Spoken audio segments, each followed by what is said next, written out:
మహాభారతంలో ధర్మరాజు గారు అరణ్యవాసం చేయడానికి వెళ్ళారు.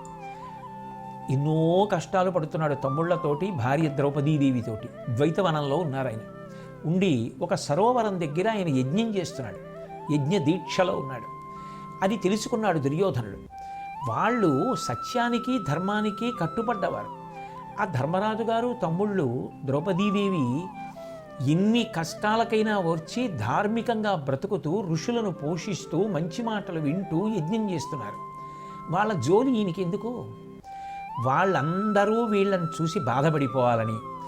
చూసావా కౌరవులు చక్కగా ఎంత భోగభాగ్యాలతో ఉన్నారో, ఎంత సంతోషంగా ఉన్నారో, మన బతుకు చూసావా ఎలా ఉందో, అడవుల పాలైపోయి ఎలా తిరుగుతున్నామో చూసావా అని వాళ్ళని బాగా అవమానించాలని, కావాలని ఘోషయాత్ర అని పేరు పెట్టుకొని అరణ్యంలో ఉన్న ఆవుల్ని రక్షించాలి, వాటిని క్రూరమృగాలు తినేస్తున్నాయని ఎవరో ఒక వ్యక్తి ద్వారా కావాలని కబురు తెప్పించుకొని ధృతరాష్ట్రుడి అనుమతి తీసుకుని రాణివాసంలో ఉన్నటువంటి భార్యలందరినీ కూడా తీసుకుని బోలెడంత సైన్యాన్ని తీసుకుని గుర్రాలు, ఏనుగులు, స్నేహితులు, తన సోదరులు అందరితో కలిసి ఎక్కడ ధర్మరాజు గారు ఉన్నాడో అక్కడికే వెళ్ళాడు కావాలని. ఎందుకని? వీళ్ళందరూ ఆడుతూ పాడుతూ తింటూ తిరుగుతుంటే చూసి ధర్మరాజు తమ్ముళ్ళు ద్రౌపదీదేవి ఏడవాలి.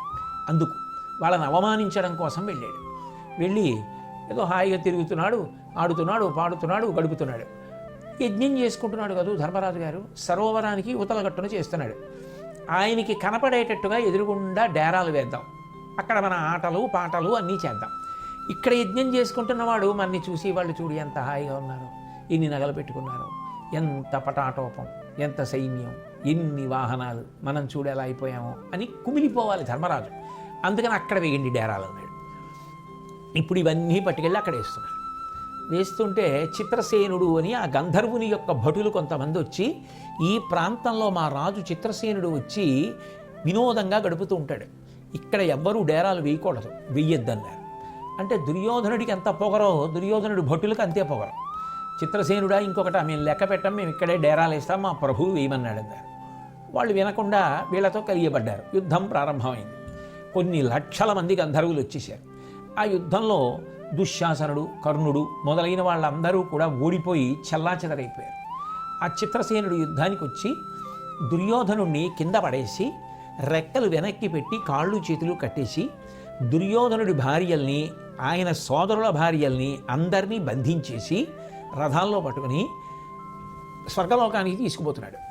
తీసుకుపోతుంటే అక్కడ మిగిలిపోయినటువంటి దుర్యోధనుడి భటులు పరిగెత్తుకుంటూ ధర్మరాజు గారి దగ్గరికి వెళ్ళారు.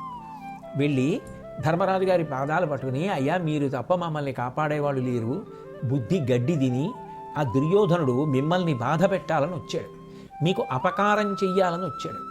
మీరు అరణ్యవాసం చేస్తుంటే మీరు ఇంకా ఇంకా మనసులో కుమిలిపోవాలని మీ ఎదురుగుండా పెద్ద పటాటోపంగా ప్రవర్తించాలని వచ్చాడు.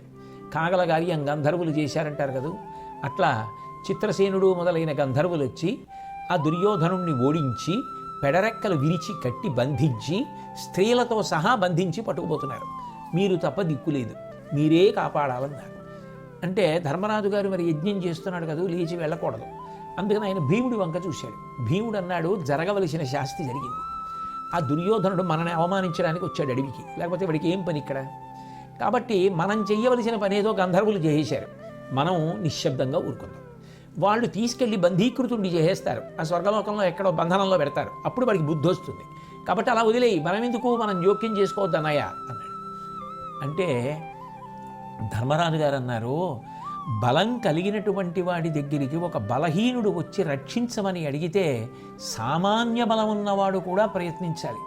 అటువంటిది ఇంతటి మహావీరులం అయ్యుండి మనం రక్షించడానికి వెళ్ళకపోతే ఆ బలం వల్ల ప్రయోజనం ఏమిటి?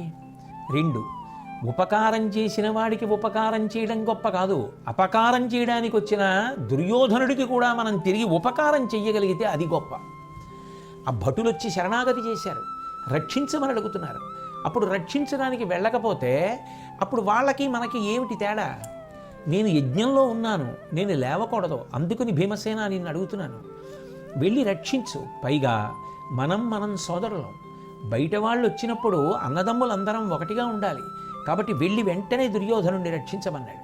అంటే భీముడు, అర్జునుడు, నకులుడు, సహదేవుడు వెళ్ళి చిత్రసేనుణ్ణి, గంధర్వుల్ని ఓడించి ఆ కట్టేయబడిన దుర్యోధనుణ్ణి అలాగే తీసుకొచ్చారు ధర్మరాజు గారి దగ్గరికి.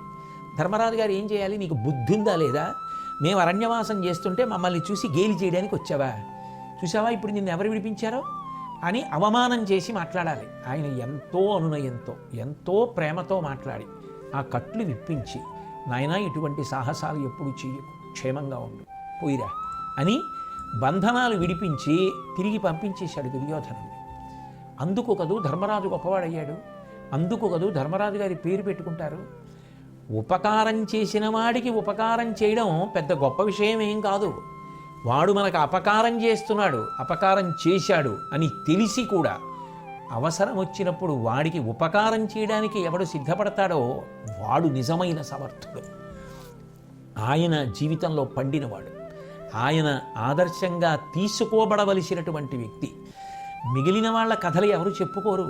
అలా బ్రతికిన వాళ్ళు ఎవరో వాళ్ళ కథలు చిరస్థాయిగా మిగిలిపోతాయి. వాళ్ళు సర్వోత్కృష్టమైనటువంటి స్థానానికి వెళ్ళిపోతారు.